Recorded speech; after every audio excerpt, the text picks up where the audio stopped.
Hi, I'm John Niehaus, Director of Program Development for the National Association of Flight Instructors, and I'm pleased as always to bring you another episode of the NAFI More Right Rudder podcast, the podcast for flight instructors on the go.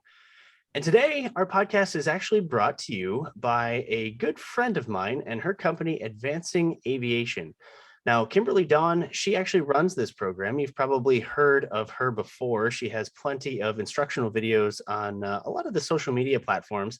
And Advancing Aviation runs a community called the Top Instructor and Student Community. Now, it is a paid group, but you will not find a larger source of motivation and instructional knowledge outside of NAFI, of course, in the aviation instructional world. So if you haven't heard of it, you can go to advancingaviation.com. You can look at all of the information on both the group and some of the other resources that she provides. But you can't go wrong. So and of course, Kimberly is a NAFI member, so we want to support all of our members in various ways that we can. So Advancing Aviation, check it out. Anyways, today's topic for the podcast, I thought that the instructional community needs to learn who we are as NAFI a little bit better. And to do that, I thought that a great way is to have a conversation with each of our board members and kind of learn what brought them here, learn what makes them tick, and figure out how we make aviation better as a community. So my guest today is Tom Doral. And Tom, I'm going to let you introduce yourself, say a little bit about yourself here, and let's talk about, I believe you've been on the board for a year and a half. Are we getting close to 2 years? Oh, yep, about a year and a half, John, and thanks for having me on. Yep, Tom, my name is Tom Doral. Been a NAFI member for quite some time, and then on the board for about 18 months. It'll be going on my second year in 2022. My short background, grew up learning to fly in Northeast New Jersey, ran out of money, went to college, entered the Air Force upon graduation and commission, did 25 years in the Air Force. Was fortunate enough to fly some fixed wing, but most of my time was flying helicopters and doing combat search and rescue. So I did 25 years of that. Wow. Retired a few years ago, and actively flight instructing at a Part 141 flight school. And just love all things aviation. And I'm happy to be on the board and to give back to the community and kind of inspire that next generation going forward to be pilots and flight instructors and part of this greater community as well. So thanks for having me on. Yeah, absolutely. And it's kind of fun because what we've really tried to do as an organization is get ourselves involved in a lot of the other types of instruction. A lot of people think that we're sort of a fixed wing community, and certainly we have a lot of that, but we really try to make sure that we sort of run the gamut of all the different types of instruction: rotorcraft, glider, balloon. So having a rotorcraft expert on the board is pretty great. Tell us a little bit about your rotorcraft experience. Yeah, and I would say I am far from a rotorcraft expert. And I'll give you a quick story. I remember looking in the first time I looked inside of a Blackhawk, an H-60, looking at all the switches and displays and tapes and all that stuff. And I said, I'm never going to figure this out. And he eventually did. But my experience with rotorcraft. So in the Air Force, when I went through pilot training, we entered and we did the T-37 and then the T-38. So two jet trainers. The 38 is still flying today. And then based on your performance, you tracked into different weapon systems, airframes, whether you went to C-5, C-17s, fighters, and then helicopters looked interesting. And one of the assignments up there was to fly helicopters in Iceland. And I was like, oh, I've never been to Iceland. Sounds pretty cool. So I gave that a shot, wound up in Florida. And that's a whole different story, maybe time for a different podcast on that. But what we did is we trained crews and to basically do combat search and rescue, personal recovery. So think, pilots trapped behind enemy lines, medevac. That was the combat side, but then we also would do hurricane relief. Things like Katrina were very active in our community, and just saving lives and things like that. And had a chance to go to the Air Force version of Top Gun called the Weapons Instructor Course, and then really that's where I started to teach in the Air Force, and did that probably about the first 5 years I was in, and then wind up teaching for about 20 years in helicopters, and really just learning, taking crews, teaching them how the helicopter operates, how to employ that with the avionics, the sensors, the weapons, the crews. And it's not just the helicopter, right? It's the maintenance personnel that load the weapons, that load the defensive systems, the teams that go on the back of this aircraft to go save that person. It's the fixed wing aircraft that support us, whether that's aerial refueling or resupply, and then all of the ground teams that support us. So it was a really good opportunity to kind of hone your craft in that helicopter, but then be part of a bigger team and then go save people, whether it was, you know, in a flood or tornadoes or hurricanes or in combat. So, and that's really where my love for not only teaching, but really working as a team to achieve that higher purpose and that higher goal. So I try to carry that model and that thought process into flight instruction today, because, you know, as you teach private pilots and instrument pilots or whatever, they're learning to fly and employ that aircraft by themselves, but they have a bigger team, whether that's ground support, ATC, flight following, center, approach, whatever. They're never really alone. So I try to bring that mantra and mentality to some of my students. Yeah, that's really interesting. And one of the questions that we get into our NAFI inbox all the time, excuse me, are instructors who are coming out of the military and they're trying to figure out how to sort of settle into the civilian instructional world. How was that transition for you? Yeah, that's a great question. Hopefully you can hear me over the F-22s that are taking off near my house. So that's why I left the window open, because I like hearing them. It's an adjustment, right? Because the military and everything in aviation, right? There's standards, there's practices, and there's expectations and behavioral standards for all of that. I think what I learned about myself is I had a set way of understanding how the military did their business, whether it was supply, maintenance, fixing a part, clearing a maintenance issue, not only in training, but also when we would employ the helicopter. And I think you get used to how that system works. And then when you come over to general aviation, I think you have to be a little bit, I'd say, humble and realize that what you don't know, and I'll use myself as an example, there was a lot that I didn't know coming back into general aviation. You know, I kind of had an idea what 91-205 and 213 were, but I didn't really understand how those were operationalized. And you're like, well, hey, you go out and this is broken on the airplane. What do you do? You know, in the military, we would do something down that path, but obviously in the civilian world and general aviation, it's a little bit of a different approach.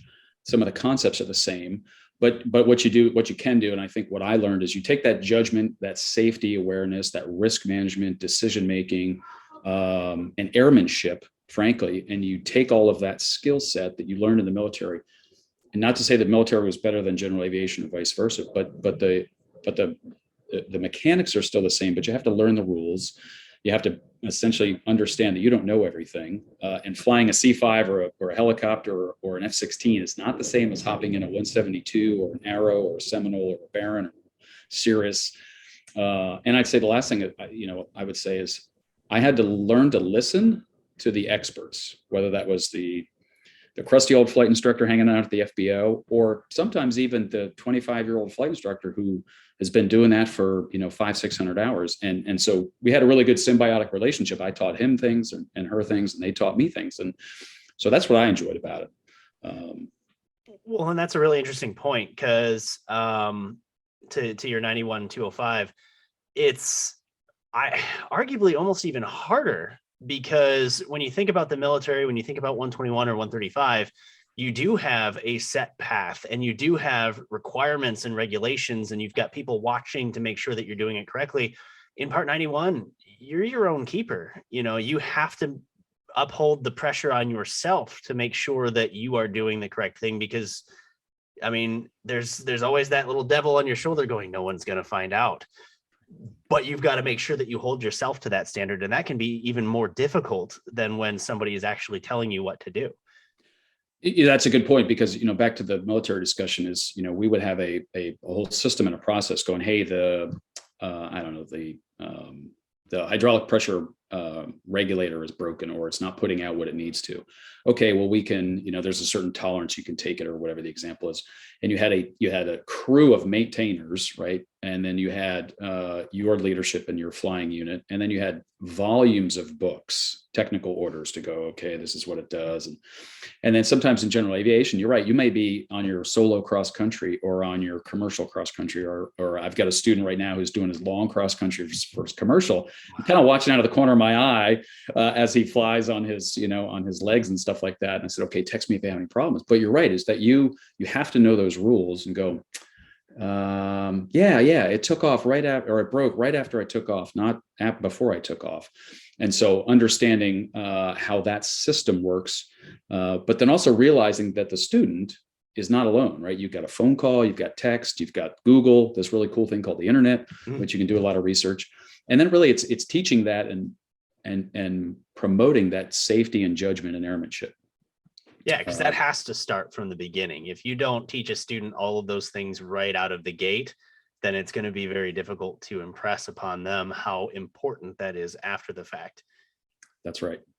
That's right. So, your transition out of the military was a big one, because not only did you have to go from military to civilian, but you also went from helicopter to fixed wing.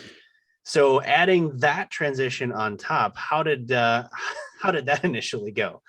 That's another good question. Yeah. So I wish I was still flying helicopters. They're a little bit more expensive in the civilian world. So I'm hoping I'm going to put that as a goal in 2022 to at least get back, maybe take a flight. So I would say the transition went pretty well. You probably have to ask the chief flight instructor where I teach. He's an old Air Force guy, so I kind of resonate and bond with his teaching technique. But I would say, the things that translated well were the safety awareness, the aeronautical decision making, the risk management kind of approach to risk management. Those translated well. Systems knowledge, what we were taught in the Air Force was know your aircraft, know yourself, and then know your mission. So those three things really apply to whatever you're doing, whether you're flying Learjets, C5s, gliders, balloons, whatever. It doesn't matter. It's still kind of translatable. But then also realizing that there's things that I didn't know, and I had to just shut my mouth and just absorb and go, okay, you could say it's pitch, power, and trim to some extent, but then realize, when you're doing certain maneuvers that, sometimes by watching, listening, and observing, you can become a better pilot than just going, I know how to do this. I got X thousands of hours in this airframe.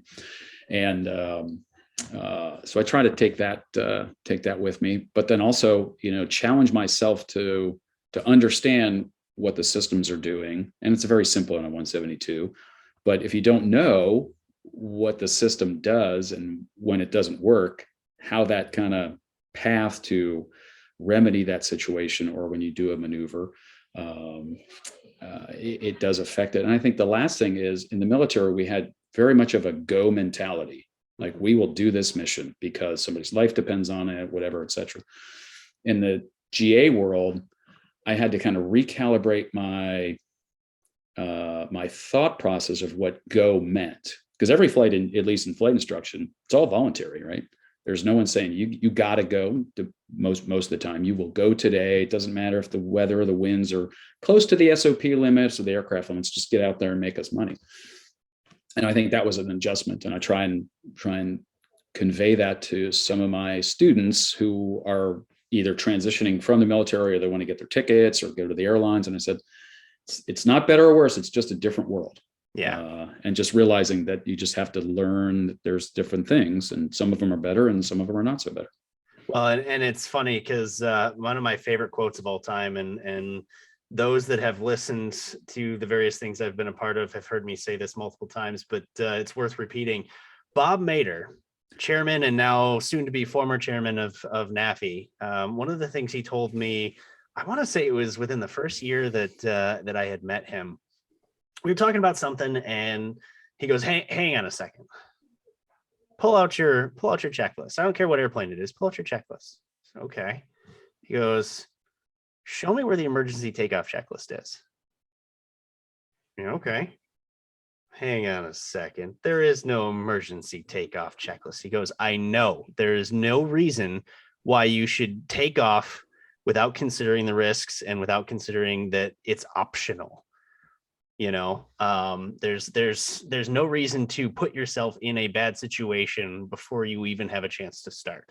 And I took that, and I've been repeating it ever since, because it's like you said, it's our missions are voluntary, and make sure you understand what you're getting into. But to follow up on the previous point, was it difficult to transition for you from rotorcraft to fixed wing? Was that category change a tough one for you? Yeah, a little bit. I'm a little bit of an odd duck with my flying background. So, grew up flying 152s, ran out of money, finished in college, part of my degree program. And then I was fortunate enough, I didn't really fly fixed wing or general aviation in the military when I was in the military, except for one assignment. I was assigned to the Air Force Academy. And part of my additional duty, it was a real struggle. They're like, hey, do you want to go fly the Cirrus 20 and teach the cadets how to fly? I'm like, okay, I'll give that a shot. And that was great. And it was great because it was in Colorado Springs and, high density altitude, a lot of busy traffic. So I kind of recut my teeth learning fixed wing there in a really good, capable airplane. And then back to flying helicopters. But the transition, it took me now getting back into flight instruction and flying 172s and things like that, and arrows and archers. It took a little bit of time because the sight picture was different, and flying helicopters, you operate as a crew, right? You have a co-pilot next to you. You have, special mission aviators in the back. Someone's reading the checklist. You have three other people. I had to learn how to, do everything myself. That sounds, no kidding, Tom. That's really tough. But you have to change, like, oh, I have to read the checklist. I have to pre-flight. That's kind of goofy. All right, I'll do that. I have to clear, on base to final when I'm listening to everybody else going, you're clear left, you're clear right. So that took a little bit of a shift. But similarly, sometimes the airspeeds were a little bit similar to the Black Hawk. We would fly our downwinds when we were doing traffic patterns at 90 knots, 60 knots on final, which is close to a Cessna, maybe a little bit slow depending on the maneuver. And it took probably 25, 50 hours to kind of get comfortable. And now, I don't know how many I've got, but I love flying the Cessna. It's just great. But I can take all that military knowledge, skill, and experience and then apply it to the fixed wing. So you sort of had a foot on both worlds. I did, yeah. Okay, cool. Yeah. So now that you're back into civilian instruction and obviously you're a board member of NAFI, what made you kind of take that initial step into NAFI member / now board member? How did you make the decision to do that? Yeah, so I would say my love for instruction started when I was in the Air Force and I went to go to their weapons instructor course and learn how to basically employ that aircraft at what we would call a PhD level. So I always enjoyed teaching. I like seeing the student and the crew kind of, oh, I get it now, and here's how we do this thing. And then translating that as I got ready to get out of the Air Force, and I've been a NAFI member for a couple of years because I like instruction, I like flying, I like, I'm kind of the guy who plane flies over, someone's talking to me, I'm like, hold on, that's a Cirrus SR-22, and that's a Beechcraft Bonanza. And then I wanted to, as I started to retire, I started thinking, I'm like, okay, I gotta, now I have to grow up and go do something. So, and I like what NAFI does because they always talk about teaching, they talk about mentoring, which is two of my passions. And then, when there was some time that I had more time available because I wasn't, in the military and we stopped moving around, I had time to kind of give back. So I had an opportunity to apply to be on the board. And went through that and blessed to be selected to be on the board, and then hopefully contribute some of my skills and experience to the flight instructor community, whatever they're doing, whether it's fixed wing.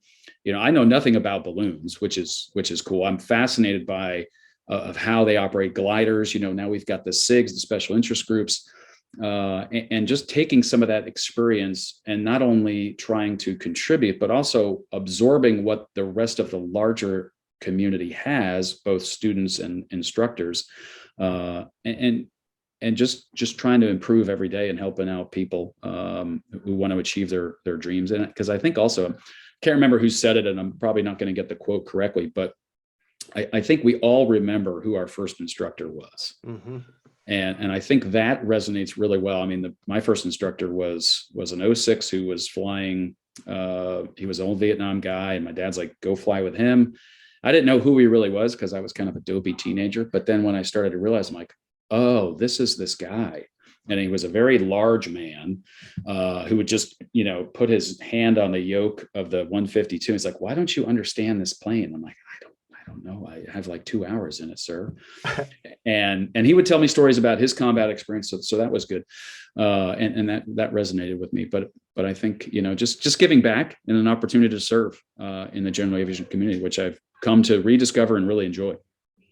Well, it's an amazing thing that we have members that are willing to do that, like you are. NAFI wouldn't exist without the voluntarism of our board and all of them that give of themselves to help the organization, but more importantly, help the members. And what we do as NAFI goes well beyond the membership and in turn affects just the flight training community as a whole, the things that NAFI contributes to and participates in, whether it's a government committee or a sort of community-based program like Mentor Live. That goes well beyond our own sort of walls, and none of that would happen without board members who are willing to participate in that. Tom, this has been a great conversation, and it's something that I want to continue with the rest of our board members. In fact, I really think that for those of you listening, if you're NAFI members, we'd love to interview you too. I mean, everybody has a story to tell that's interesting, and whether you think it is or not, let us be the judge of it, because it probably is. And most of our members and people that I talk to are too humble to admit that they've got a cool story to say. So if you have any interest in participating in a little interview with me, feel free to email us at nafi@nafinet.org and keep listening to the podcast, because there will be more board members. In fact, we're about to change chairman at the end of this month, which is December. And so starting in January, congratulations to Karen Kalashak, who is our new chairperson. And I am going to twist her arm at some point, and we're going to get her in so that everybody can meet her as well. So once again, Tom, thank you so much for your time. I appreciate you coming on today. Yeah, John, thanks for having me. I appreciate the opportunity. Happy New Year. Happy New Year.